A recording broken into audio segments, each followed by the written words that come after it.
On the morning of March 9, 1862, every navy on Earth became obsolete. Not over the course of a war, not over a decade of shifting doctrine, but in the space of a single morning, off a muddy stretch of Virginia coastline called Hampton Roads.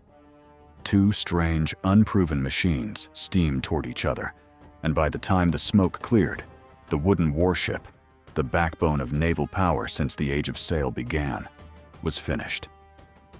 Kings, admirals, and shipbuilders from London to Paris to Tokyo would spend the following years tearing up their own blueprints and starting again.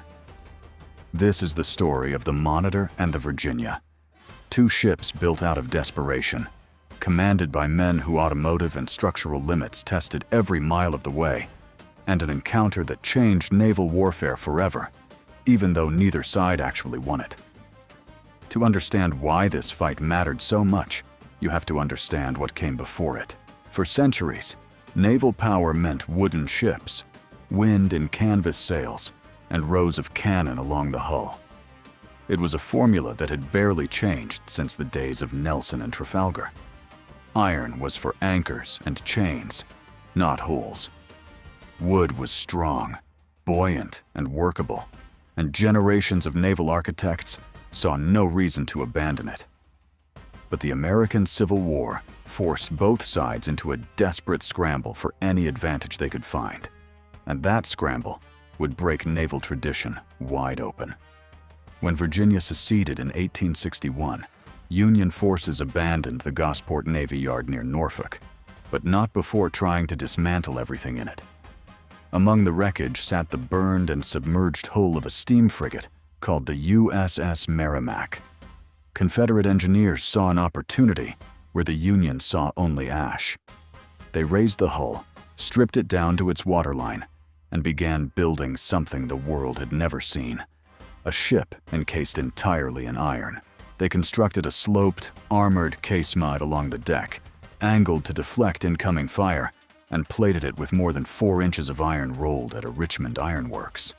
They renamed her the CSS Virginia, though many still called her by her old name out of habit. She looked less like a ship than like a floating iron barn, low and menacing, with a metal ram bolted to her bow for good measure. Confederate resources were stretched painfully thin, and building her took months of scavenged iron, borrowed engines, and sheer stubborn will. Word of the project reached Washington quickly, and it triggered an institutional crisis. If the Confederacy had an ironclad and the Union didn't, Southern warships could potentially break the naval blockade, sail up the Potomac, and threaten the capital itself. The Union Navy needed an answer, and it needed one fast. That answer came from an eccentric Swedish-born engineer named John Ericsson, a man with a reputation for brilliant ideas and difficult personalities in equal measure. Ericsson proposed something radical: a ship almost entirely submerged, low and flat, with a single rotating turret housing its guns. Critics mocked it. Sailors nicknamed it Ericsson's Folly and a cheese box on a raft, convinced it would sink the moment it touched water. But the Union Navy, desperate and short on time, gave him the contract anyway.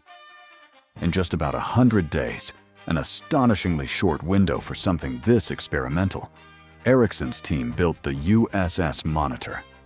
She carried a rotating iron turret, powered by a steam engine, allowing her 2 enormous guns to fire in almost any direction without turning the ship itself. It was an idea that would define naval gunnery for the next century. Both ships were rushed into service before their crews fully trusted them. Sailors assigned to the Monitor worried openly that she would simply disappear beneath the waves in anything but calm water, since her deck sat barely a foot above the surface. The men of the Virginia worried about something different: an unproven engine salvaged from a burned-out hull, sluggish and underpowered, driving a ship so heavy that even small maneuvers took agonizingly long. Neither crew had trained for the kind of combat they were about to face, because that kind of combat had never happened before. The Virginia struck first on March 8, 1862, sailing out into Hampton Roads to engage the wooden Union fleet blockading the James River. What followed was less a battle than a demonstration of absolute technological dominance. Confederate ironclad guns and her iron ram compromised Union wooden warships with terrifying ease. The USS Cumberland was breached and lost. The USS Congress was set ablaze and forced to surrender. Cannonballs that would have shattered a wooden hull simply bounced off Virginia's sloped iron sides.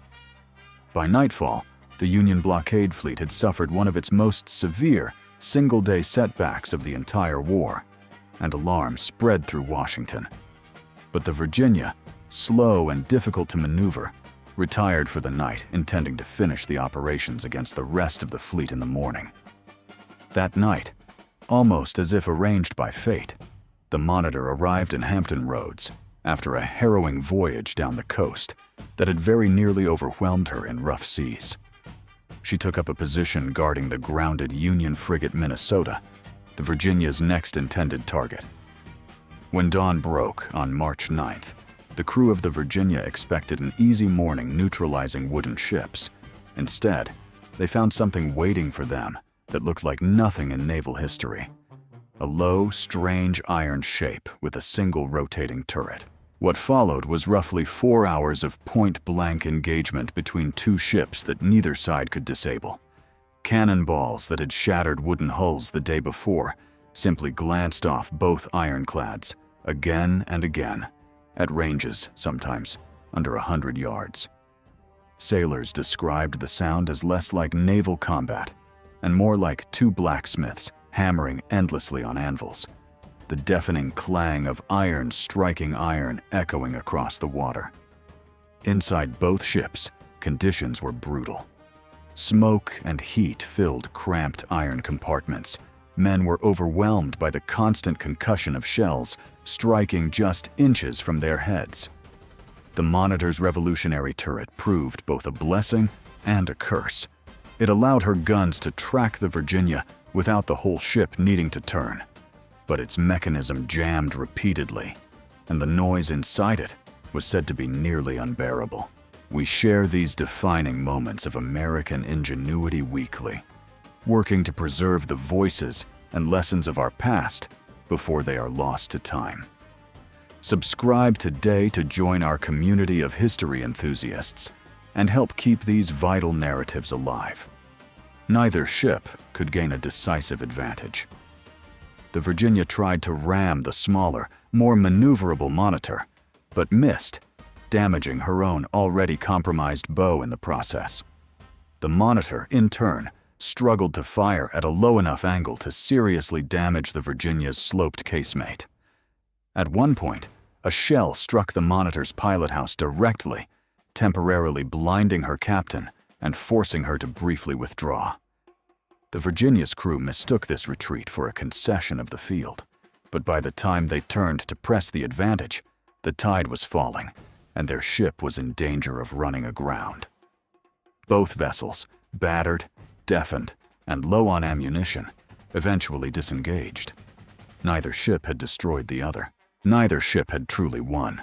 Strategically, though, the outcome mattered enormously. The Union blockade held.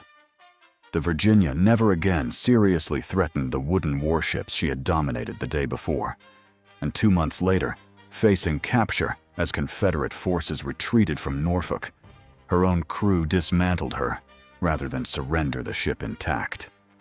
The Monitor, for her part, would go down later that year in a storm off Cape Hatteras while under tow, an oddly quiet end for a ship that had changed history in a single morning. The true victor of Hampton Roads wasn't the Union or the Confederacy. It was the idea itself, the proof that iron could beat wood, and that naval combat would never again look the way it had for the previous 300 years. Word of the encounter crossed the Atlantic within weeks. Naval planners in Britain and France, the two dominant sea powers of the era, reacted with something close to alarm. Britain's Royal Navy, which had spent decades building the largest wooden battle fleet in the world, suddenly found its entire strategic advantage in question. ironclad construction accelerated dramatically across Europe. The rotating turret concept, pioneered by Ericsson, would go on to influence battleship design for the next 100 years, all the way through the era of the great dreadnoughts and beyond. In a very real sense, every steel warship that followed, from World War I battleships to modern destroyers, owes something to the strange, cramped little vessel that fought to a standstill in Hampton Roads that March morning. What makes this story remarkable isn't just the technology, though the technology was extraordinary for its time. It's the human element buried inside it. Two crews, neither fully trusting the untested machines they'd been placed inside, persevering for hours in deafening, smoke-filled iron boxes, uncertain whether their own ship might fail before the opponent's did. Neither side broke, neither side backed down. And when it was over, both crews had unknowingly closed one era of naval warfare and opened another. This singular morning completely redefined global power. If you found this look into Hampton Roads compelling, share this video with someone who loves military history so you can debate how this clash echoes in modern strategy today.